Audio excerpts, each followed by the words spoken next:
நல்லெண்ணம், அறிவு, நல்லறிவு, ஞானம் என்பனவே இப்பூவுலக வாழ்க்கையில் இன்ப ரகசியம் என்று முத்தியா சுவாமிகள் சொல்வார்.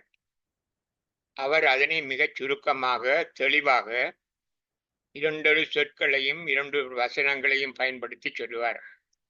யார் எவ்வாறு சொன்னாலும் மனிதர்கள் இந்த பூவுலக சுகத்தை முறையாக அனுபவிக்க வேண்டும் என்பதே நோக்கமாகும் என்றும் சொல்வார். நல்லெண்ணம் மனிதரால் சரியாக பின்பற்றப்படுமானால் மட்டுமே அது சாத்தியமாகும். அந்த சுகத்தை மனிதர் தம் முயற்சி மூலமாகவே அடைய வேண்டும் என்றும் கூறுவார். அவர் விளக்கம் எனக்கு தெளிவாக புரிந்தது. நல்லெண்ணம் கொண்டு தீர்மானம் மேற்கொள்ளப்பட வேண்டும் என்பதையும், செயல்களும் நல்லெண்ணத்துடன் நிகழ்த்தப்பட வேண்டும் என்பதையும் முனிவர் எப்போதும் சொல்வார். அதற்கு முதலில் எது நல்லெண்ணம் என்பது உனக்கு தெரிய வேண்டும் என்றும் சொல்லுவார். நண்பர்கள் புகை பிடிக்கிறார்கள், மகிழ்ச்சியாக இருக்கிறார்கள்.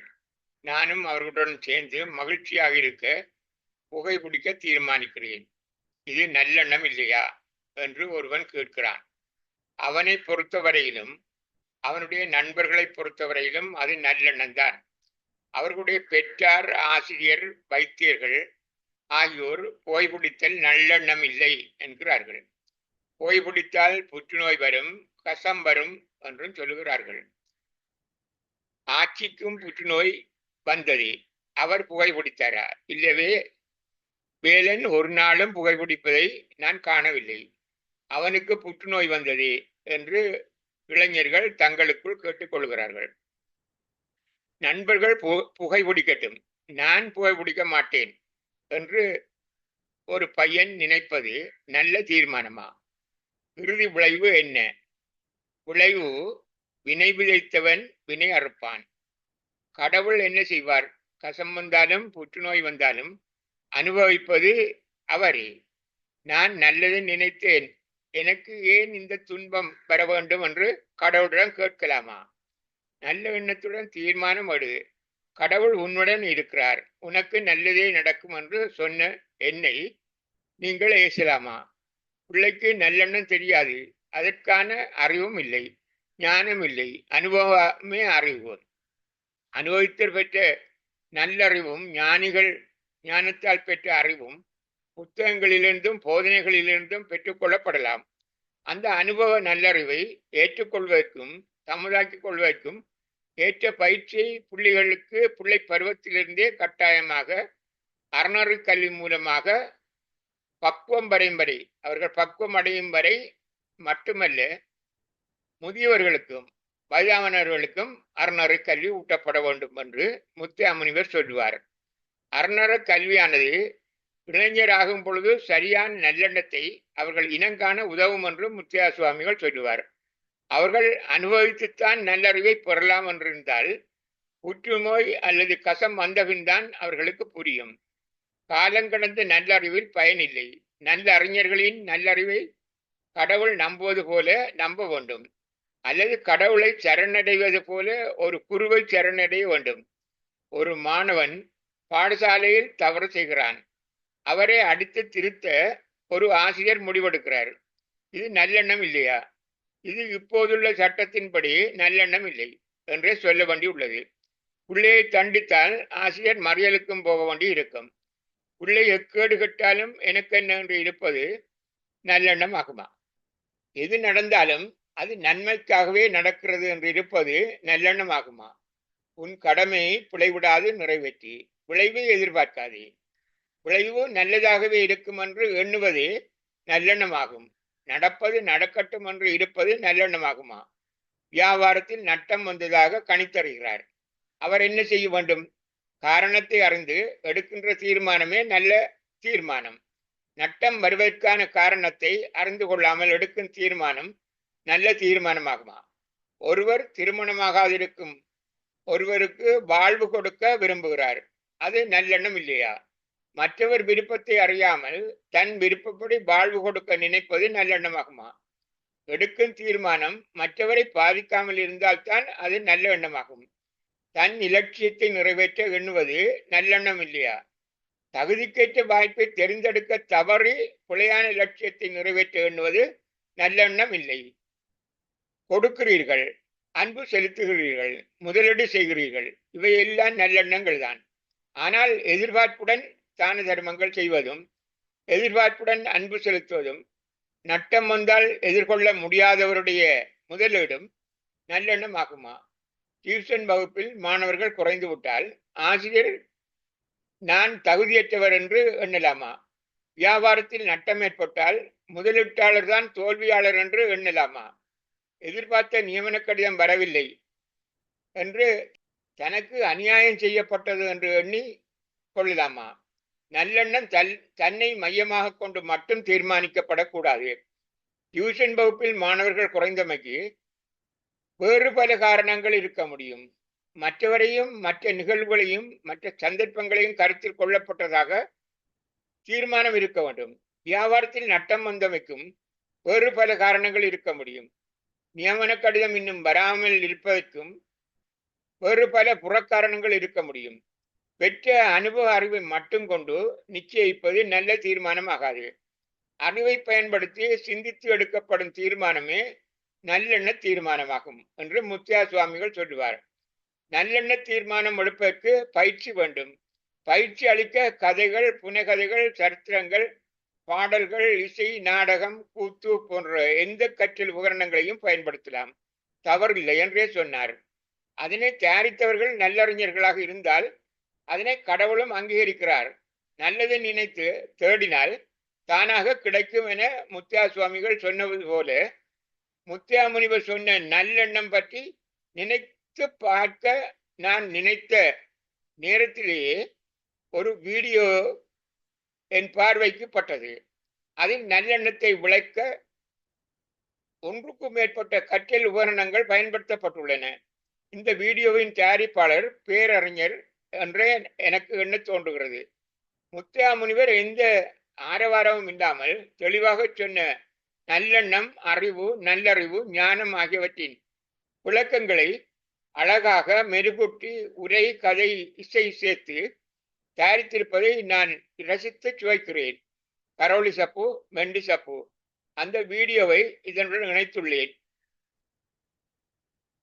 நீ நல்லது செய்தாய் என்று நினைக்கிறாய், ஆனால் உண்மையில் என்ன நடந்தது என்று பார் என்றார் முருகன். திரையில் காட்சிகள் ஓடத் தொடங்கின. சரவணன் அவிழ்த்துவிட்ட அந்த மான் காட்டிற்குள் ஓடியது. ஆனால் காட்டில் ஒரு பக்கம் தீ பிடித்து எரிந்து கொண்டிருந்தது. எல்லா உயிர்களிலும் என் முருகன் இருக்கிறான் என்பதே அவர் கொள்கை.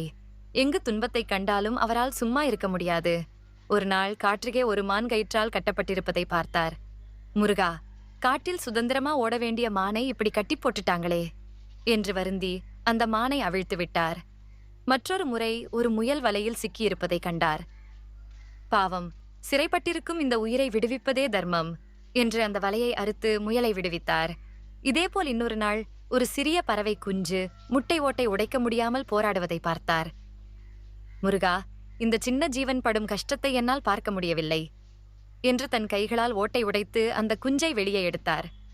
கடைசியாக ஒரு ஆமை தரையில் மெதுவாக ஊர்ந்து செல்வதை பார்த்தார். ஐயோ, தண்ணீர்ல இருக்க வேண்டிய ஜீவன் தரையில வெயில்ல கஷ்டப்படுதே என்று அதை தூக்கி அருகில் இருந்த ஒரு குளத்தில் விட்டார்.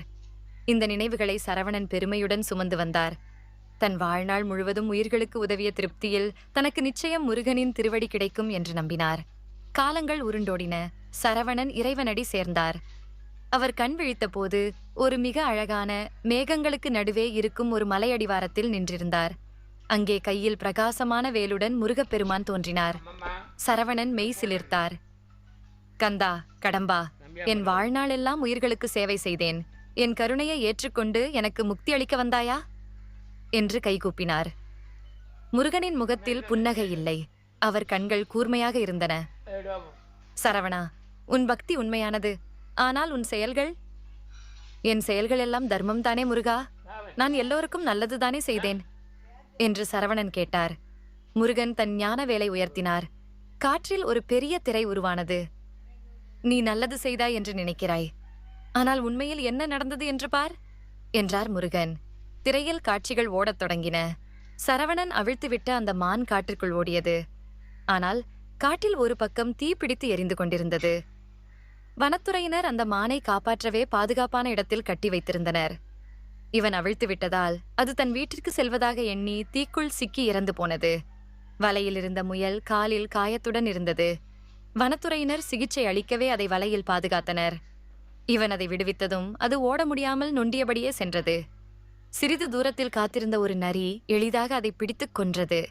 இவன் முட்டையை உடைத்துவிட்ட அந்த குஞ்சு தானாக போராடி வராததால் அதன் சிறகுகளுக்கு இரத்த ஓட்டம் பாயவில்லை. அது பலவீனமாக பிறந்து சிறிது நேரத்திலேயே இறந்து போனது. இவன் தூக்கி குளத்தில் போட்டானே, அது நீர் ஆமை அல்ல, அது நிலத்தில் மட்டுமே வாழக்கூடிய நில ஆமை. அது நீந்தத் தெரியாமல் தண்ணீருக்குள் மூச்சு முட்டி துடிதுடித்து நீரில் மூழ்கி இறந்து போனது. சரவணன் அதிர்ச்சியில் உறைந்து போனார். அவர் முகம் வெளிரியது. கால்கள் நடுங்கின. ஐயோ முருகா, எனக்கு தெரியாது. நான் உதவ மட்டுமே விரும்பினேன்.